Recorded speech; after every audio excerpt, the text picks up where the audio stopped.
Welcome to Raise the Line with Osmosis.org, seeking solutions with leading experts on how to increase healthcare capacity so people can get the care they need during the COVID-19 crisis and beyond. Hi, I'm Dr. Rishi Desai. Physicians can earn a healthy salary once their careers get rolling, but even after 30 years of practice, about 1 out of 4 doctors ends up with a net worth under $1 million. That's where today's guest comes in. Dr. James Dahle founded the White Coat Investor 10 years ago to help physicians achieve financial security. He provides a wealth of investing and other financial advice through a blog, a podcast, a newsletter, a YouTube channel, online courses, and many, many other resources.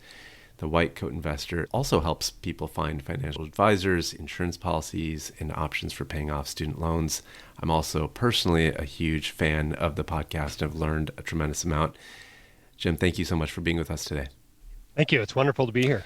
So one of the things that I really enjoyed about your podcast is you're one of us. You're a clinician, and so it's very relatable. And I'd love to just hear your backstory in terms of when did you first even get an inkling that you're interested in healthcare and particularly EM? You remember those surveys we take in 8th grade about careers? Mine said I should be a doctor. I mean, it's been a long time that I was planning on a doctor as a career, and I never really deviated from it. I remember there was one point, probably my junior year in college, when I called up my dad and said, "Dad, if I go into medicine, I'm not going to be out of training until I'm 31. And that seemed like forever to me, right? 31 seemed really old. And he had, of course, a very different perspective on how old 31 was and told me, you're going to be 31 then anyway. You might as well be doing what you want to do at that point. And so I did, applied to medical school and got in at the University of Utah and thoroughly enjoyed my 4 years of education. A lot of people hate medical school. I loved medical school. It was really fun. I was finally learning what I wanted to learn. I had a lot of great friends. It was, a class of only 100. And so you got to know everybody. And we played a lot of foosball and did a fair amount of skiing and rock climbing. And of course, a lot of studying.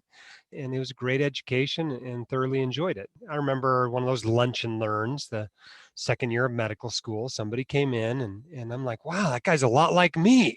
And he was an emergency physician. And up until that point, I thought I was going to go into family practice and kind of changed my mind. And I was kind of cemented with my first rotation in emergency medicine. And that's what I've been doing the rest of my career since then. But how I got into it, I think it's the same as most people. I loved science and enjoy helping people. And so that's how I ended up in medicine. And why emergency medicine? I guess it just fits my personality. I'm a little bit of the ADD type. I like to get results relatively quickly. I like diagnosing.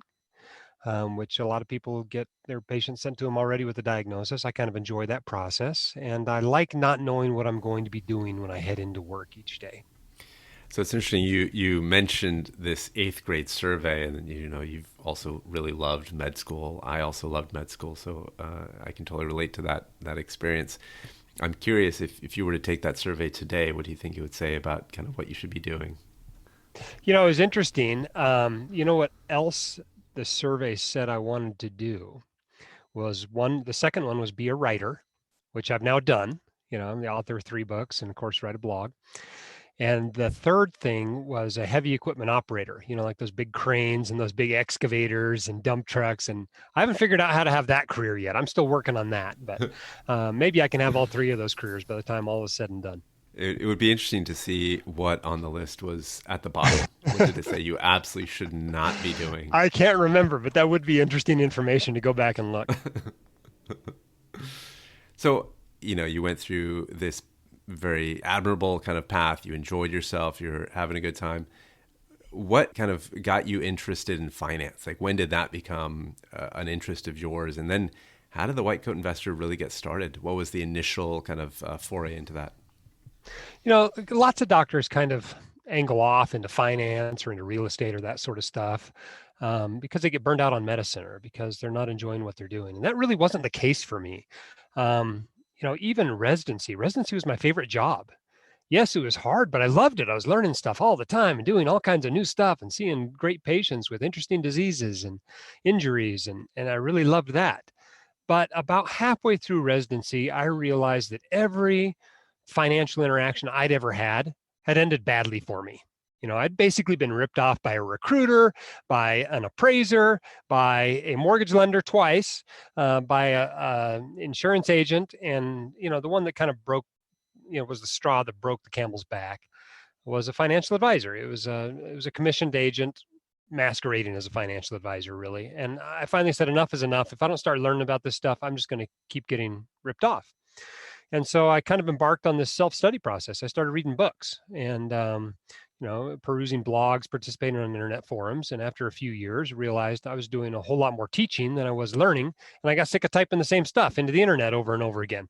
And so I said, well, if I start a blog, I can just post a link to it, and then I don't have to type the same stuff in. And that was a big motivation, actually, for starting the White Coat Investor blog back in May 2011. But I started it as a business from day one. I was trying to make money. I put ads up that first week, and it was kind of fun the first year, where my daughter would climb up on my knee and ask, how much money did you make today on your blog, Daddy? And I'd say $1.37. Somebody clicked on an ad, And it really didn't make much money for 2 or 3 years. It took quite a while for me to figure out how bloggers actually make money. But since then, it's grown into, quite a business. We have about 12 people working for us now. And so it's exciting to create jobs that are good jobs with good benefits and good salaries. And I've enjoyed the entrepreneurial aspect of it as well. But the drive behind it is the passion. I want doctors to not get ripped off like I did. That was basically the reason I started the blog. And it's still the reason I'm on this podcast today, promoting it a little bit, is because I don't want doctors to get ripped off. They are wonderful people who have dedicated their lives to the healing of the sick and injured, and they're getting taken advantage of way too often. It's a terrible statistic, the one you mentioned at the top of the podcast, that 25% of them are not millionaires by the end of their career. After 30 years of $200,000, $300,000 a year, they still haven't accumulated $1 million. And I think that's a real tragedy.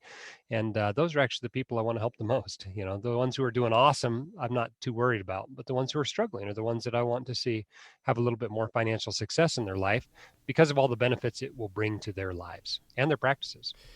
That makes sense. And I'm curious if you've started gaining a following in other clinical specialties, nursing, PAs. Are you seeing traction among other clinicians that also have a lot of the same questions, I would imagine? For sure. 95% of personal finance and investing is the same for everybody. Let's not kid ourselves that we're totally unique. There's a few unique things for doctors, but not that many. If I look at my audience, it's about 80% physicians and their trainees. Another 10% are dentists and their trainees. Then the other 10% are made up of various other high-income professionals, a lot of which are in the healthcare field, PAs and NPs and pharmacists and small business owners and attorneys and a hodgepodge of other professions. But what they all have in common is they all tend to be in the upper tax brackets. Got it. And so, given that you were inspired to do this because you didn't want to repeat yourself over and over, one of the benefits of course, a podcast is people can watch and play it. So for the listeners out there, what are some of the most important things about investing and financial planning you've learned that you wish everyone knew? And obviously that's like asking someone to condense their life's work down to an answer. I get it. But if you think of what's on the top of your mind right now as we're talking, what would that be?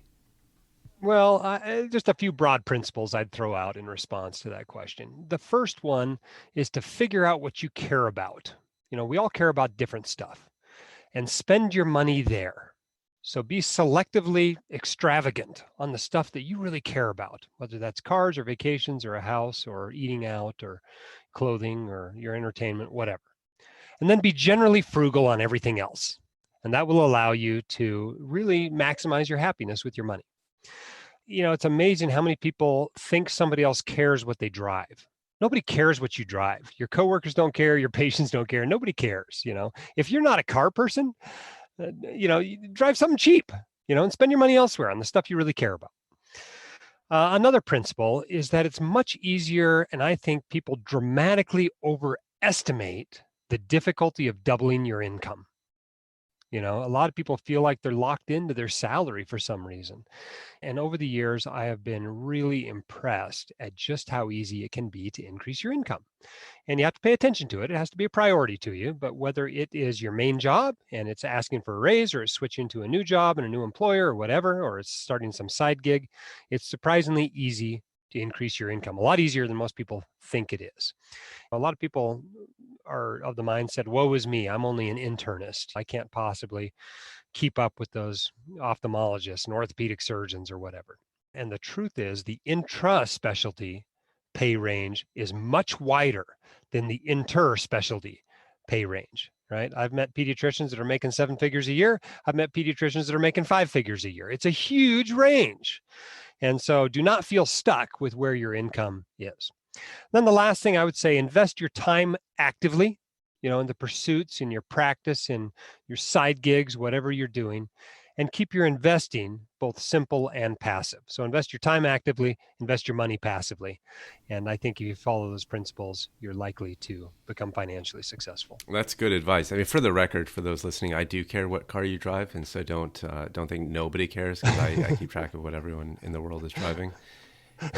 In regard to your other point about why folks believe that they're locked in, why do you think that is? Like, do you think that's something that's just part of the medical culture, or like why is there this kind of overriding belief that you have a bracket and you got to stay within it?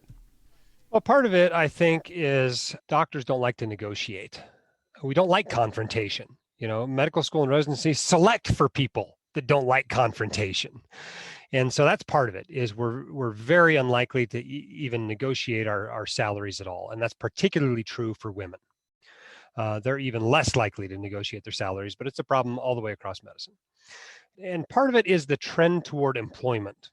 So many of us now are employees, and this has become particularly profound in dentistry.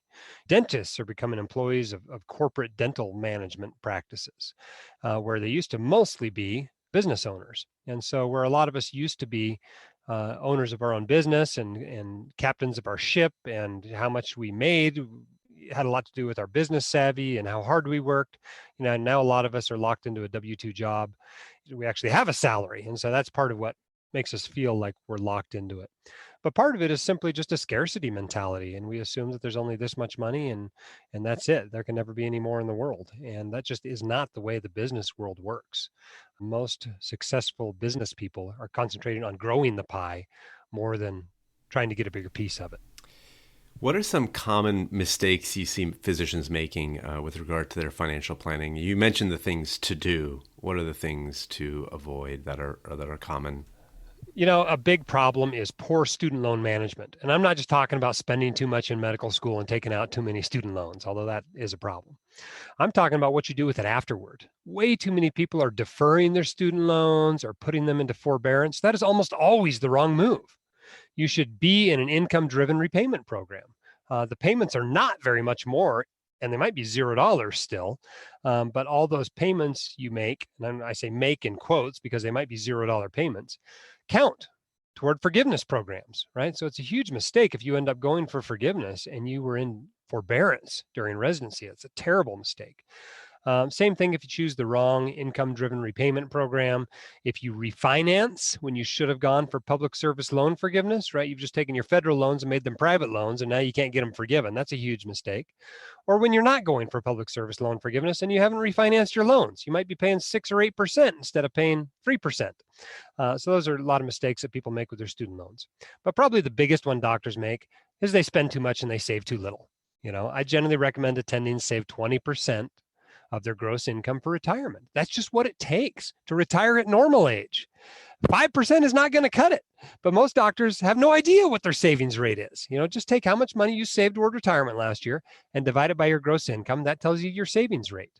And if that's significantly below 20%, you need to take a real hard look at your lifestyle and realize that if you don't do something about it now, you're definitely going to be doing something about it in retirement.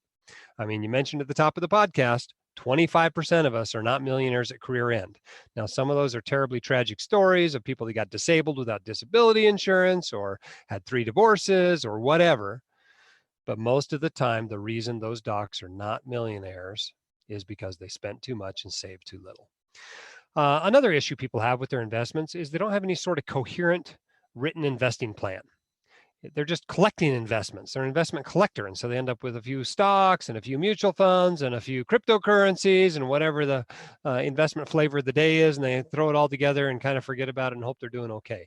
Whereas there's no underlying mix of investments that was thought of beforehand and they try to adhere to. And so I think a lot of people still need some sort of written investing plan, whether they write it themselves, whether they work with a financial planner to get it written, but they need some sort of a written plan. And then finally, I'd say too many docs are worrying about the wrong things. They're worrying about asset protection, right? Despite the fact that almost no doctors lose personal assets in a malpractice situation. They worry about timing the market rather than time in the market. They should be worrying about things like their savings rate and their mix of investments, their asset allocation. Instead, they're worried about how their Tesla stock did last month. And that's just irrelevant to their financial goals. So they need a goal-driven process. It starts with their goals, looks at their investment accounts they have to invest in, looks at their mix of investments, and finally selects the investments instead of worrying about all this other stuff. They just don't have a framework or a plan to put it all into. So I think those are probably the most common mistakes I've seen doctors making. It's interesting you mentioned the Tesla stock, because oftentimes when I go out to spend time with folks that are in the medical or dental field, that comes up a lot. Not Tesla necessarily, but stocks. This stock went up, that stock went down. Are you going to invest in this? What about that? What about crypto, et cetera? And it feels to me that it's maybe out of like when you don't have a language to talk about your overall strategy and portfolio, then you default to the thing that you can talk about, which is, I heard on the news X, Y, and Z is kind of going up or down.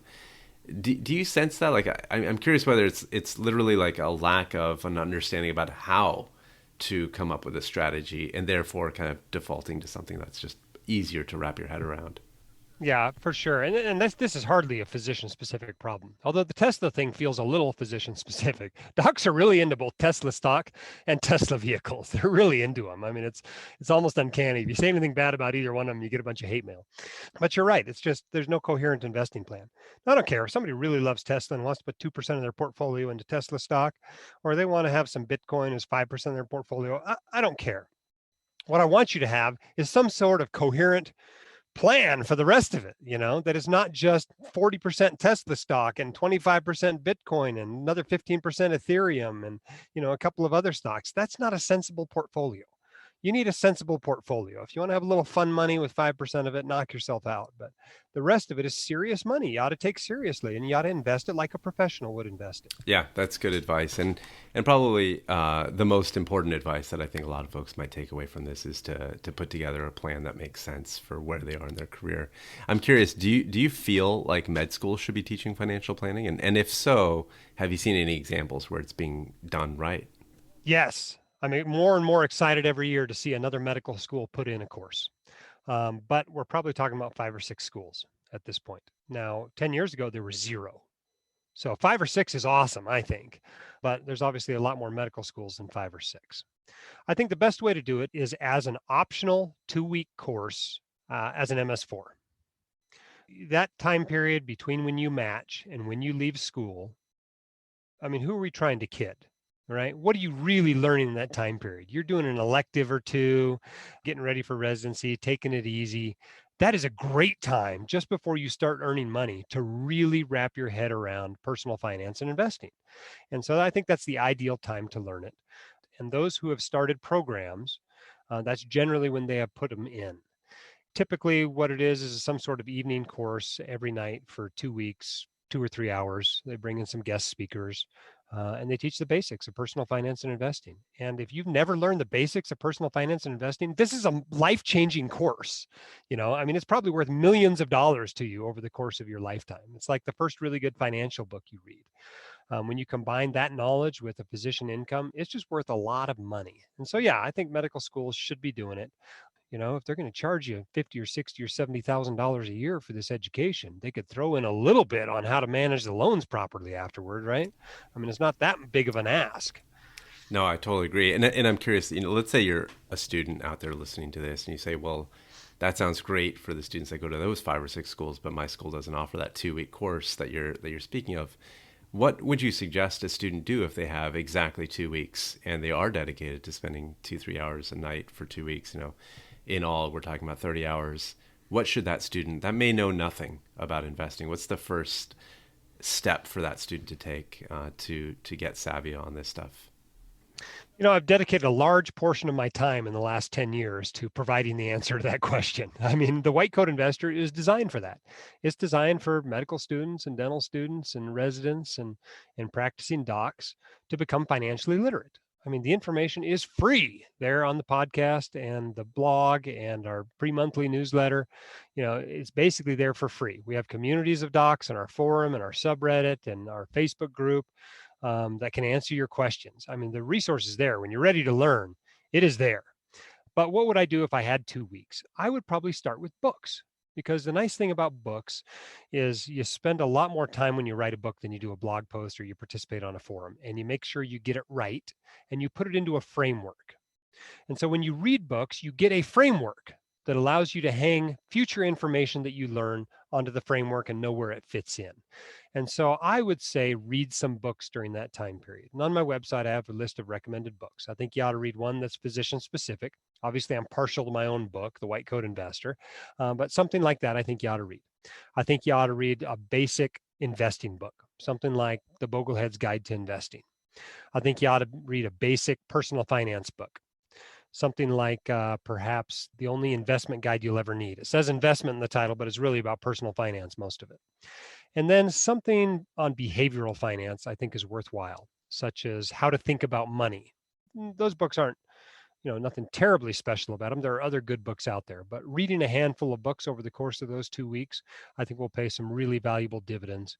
And then putting together a budget for that first intern paycheck that you're going to be getting and having some idea of where your money is going to be going during your residency, I think is about all you can ask for people.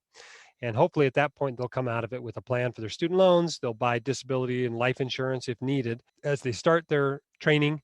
And maybe they'll even start investing a little bit of money into a Roth IRA during residency. And if they do that, it's a win, right? The rest of it can wait for that last year of residency, quite honestly.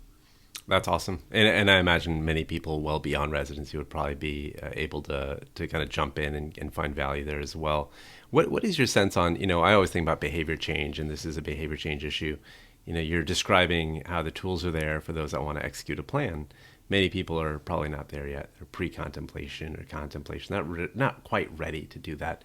What is your sense on the reasons that folks aren't ready to jump in and start learning? What is the block for a lot of folks that you've seen?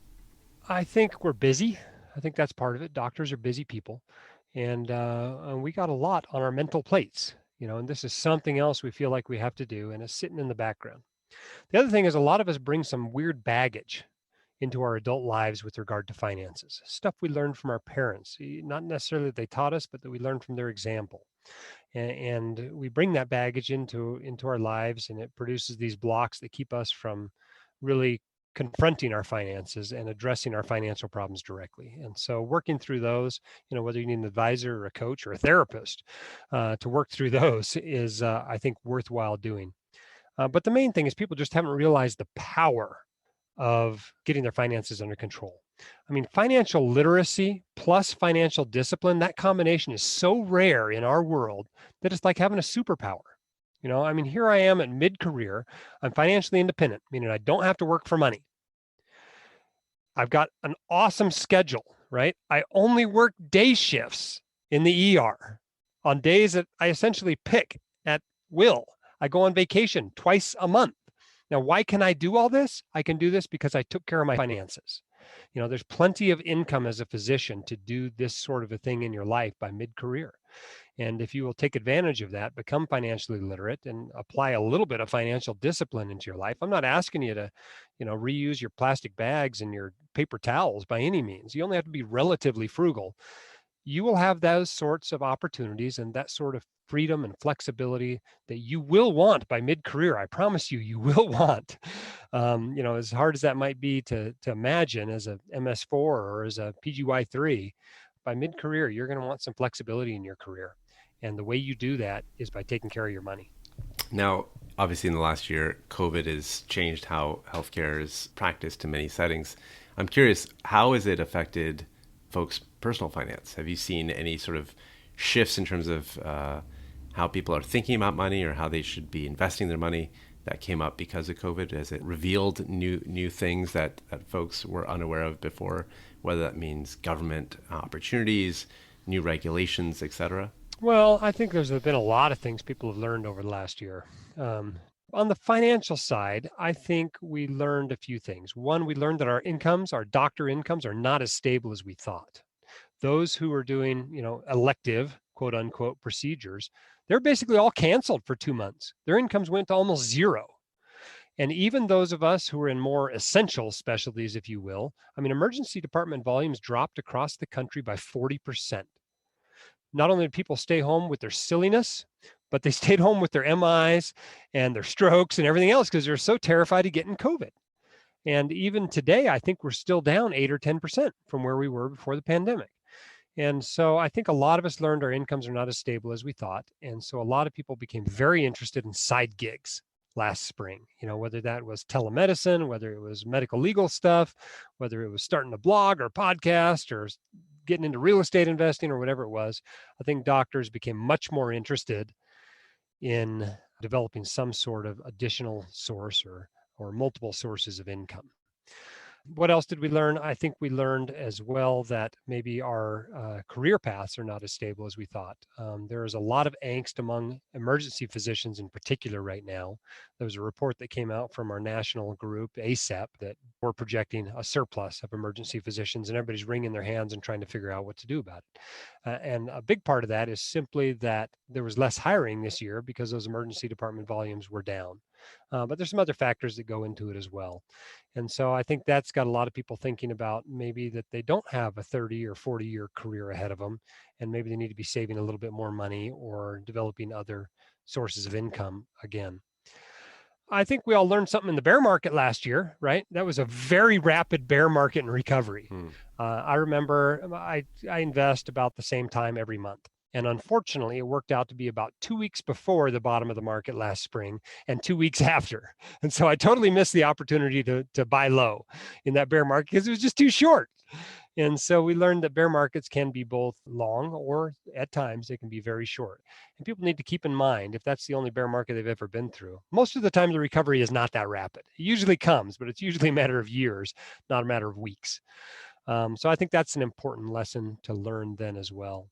And the other thing that I think was really interesting was to see just how willing the federal government was to support the economy by printing money and spending money and passing out money willy-nilly. The PPP program that many of us business owners benefited from last year, might have been worth $20,000 or $30,000 to a doctor, depending on how many employees they have.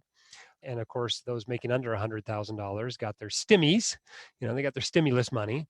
And then interest rates were kept, artificially low.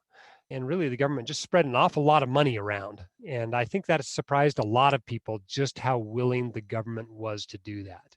Now, maybe this year we're paying a little bit of the price for that with some of the increases in inflation that we're seeing. But whether that was the right thing or the wrong thing to do, I think it surprised a lot of people that the government went as far as it did. But I think those are probably the main things to learn.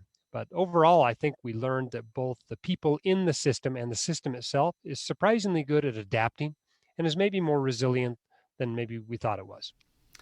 Wow. Yeah, that's a nice list of learning points, and certainly ones that I had flagged in my head as well over the last year in terms of specifically how willing the government was to spend. It was very interesting to see that and the ramifications of that.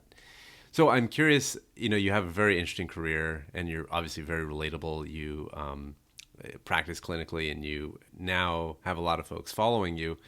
Do you have any final parting words of advice for folks that may be just joining the healthcare profession in terms of how they should be thinking about themselves and thinking about money more broadly?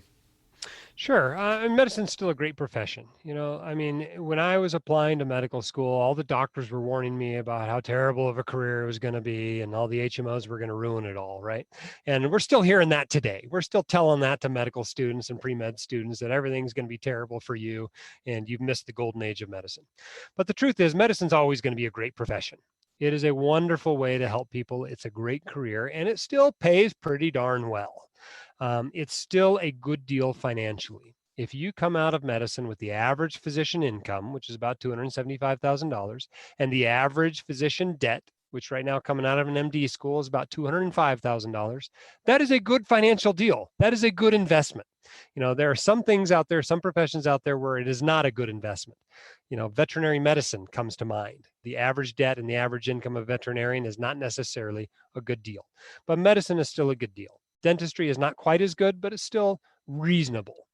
Law school, if you're not at a top 20 law school, I'm not sure you can say the same thing these days. It may not be a good financial deal. So it's a wonderful profession. It's still a good deal. I know there's a lot of angst about people as they borrow more money than they've ever made in their entire life to pay for their education. But if you're getting out of medical school with $200,000 or $300,000 in debt, let me assure you that you will be able to pay that off. You do have to do a few things to pay it off, though. You have to have a plan for it. You have to live like a resident for 2 to 5 years after you finish residency. But if you will do that, you can pay off that debt and you will have a wonderful career and a wonderful financial life. But you just have to have a plan to take care of the cost of your education up front. So I suppose those would be my parting words.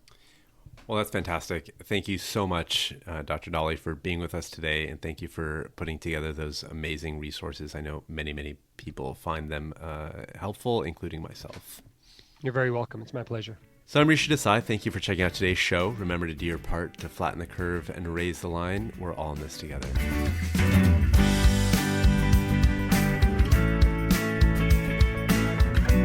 For more information on how you can help raise the line and flatten the curve, go to osmosis.org/COVID-19.